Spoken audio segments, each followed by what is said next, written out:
Hello दोस्तों, नमस्कार। मैं प्रतिभा पांडे स्वागत करती हूं आपके अपने YouTube चैनल स्टोरी जोन प्रतिभा में।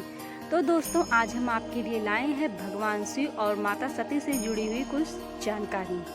माता सती के देह त्यागने के बाद भगवान शिव ने मचा दिया था तांडव। फिर इस वजह से शरीर पर लगाया अर्धांगिनी का भस्म। खुद को अग्नि को समर्पित करने वाली माता सती के देह त्यागने की खबर जब भगवान शिव को मिली तो वो बहुत क्रोधित हो गए। वे माता सती के मृत शरीर को लेकर धरती आकाश में तांडव करने लगे। माता सती के शव को लेकर भगवान शिव ने किया था तांडव। शिव भक्तों के लिए उनका हर एक रूप निराला है। कहते हैं कि भगवान शिव भोले हैं क्योंकि वे अपने भक्तों की मनोकामना पूर्ण करते हैं।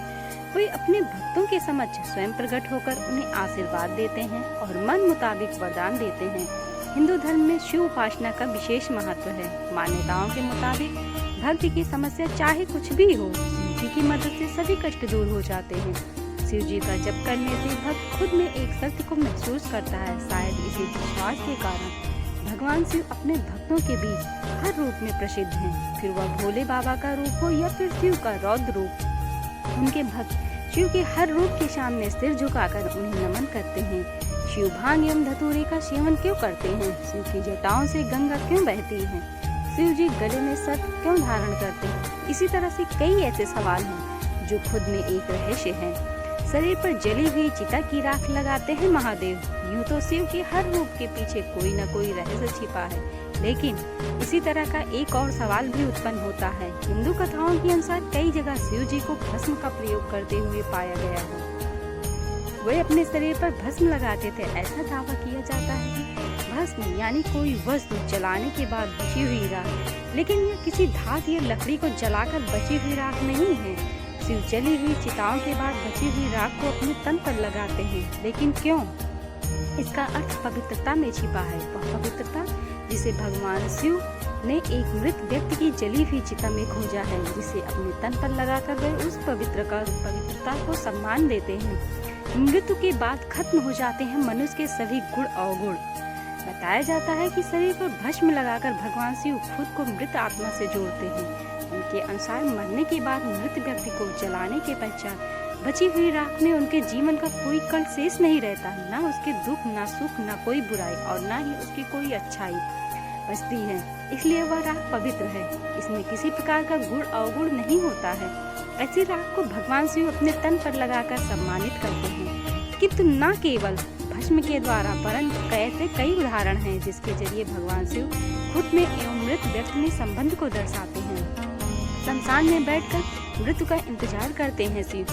हिंदू मान्यताओं में ब्रह्मा जी को जहाँ सृष्टि का रचयिता कहा गया है, विष्णु जी इस संसार को चलाने वाले यानी कि पालनहार माने गए हैं। लेकिन शिव जी संसार को नष्ट करने वाले हैं, यानी जन्म के बाद अंत दिखाने वाले हैं। इसलिए वे हमेशा शमशान में बैठकर मृत्यु का इंतजार करते हैं। लेकिन भस्म और भगवान शिव का रिश्ता मात्र इतना ही नहीं है। इससे जुड़ी एक पौराणिक कहानी भी है जो काफी हैरान कर देने वाली है। तो दोस्तों, आइए एक कहानी हम आपको सुनाते हैं। माता सती के शव को लेकर मचाया था तांडव। भगवान शिव एवं उनकी पत्नी सती के बारे में कौन नहीं जानता। खुद को अग्नि को समर्पित करने वाली माता सती के देह त्यागने की खबर जब भगवान शिव को मिली तो वे बहुत क्रोधित हो गए। वे माता सती के मृत शव को लेकर धरती आकाश में तांडव करने लगे। जब श्री हरि ने शिव जी के इस क्रोध को देखा तो उन्होंने जल्द से जल्द हल निकालने की कोशिश की। अंततः उन्होंने भगवान शिव की पत्नी के मृत शरीर को स्पर्श कर भस्म में बदल दिया। हाथ में माता सती का भस्म देखकर महादेव और परेशान हो गए। उन्हें लगा कि वे अपनी पत्नी को हमेशा के लिए खो चुके हैं। उन्हें लगा कि अब उनके हाथ में माता सती के भस्म के अलावा और कुछ नहीं है। इसलिए उन्होंने उस भस्म को अपनी पत्नी की आखिरी निशानी मानते हुए अपने तन पर लगा लिया, ताकि सभी भस्म के कणों के जरिए हमेशा उनके साथ रहें। तो दोस्तों, आपको हमारी यह जानकारी कैसी लगी कृपया कमेंट में जरूर बताएं। और अगर जानकारी अच्छी लगी हुई हो तो आप हमारे इस जानकारी को अपने मित्रों तक साझा जरूर करें। मिलेंगे एक नई कहानी में नई जानकारी के साथ। तब तक हर हर महादेव, हर हर शंभू बाबा विश्वनाथ काशी। लेकिन हाँ दोस्तों, अगर आपको कहानी अच्छी लगी होगी तो कमेंट में जरूर बताइएगा और लाइक शेयर सब्सक्राइब करना बिल्कुल मत भूलिएगा। बेल आइकन जरूर दबा दीजिएगा, जिससे इस तरह की छोटी मोटी रोचक जानकारियों के साथ हम आपके लिए हाजिर होंगे। और जिससे आपके पास नई कहानियों की जानकारियों के नोटिफिकेशन जाते रहेंगे और इसके द्वारा आप हमारा प्रोत्साहन बढ़ता रहेगा। धन्यवाद दोस्तों।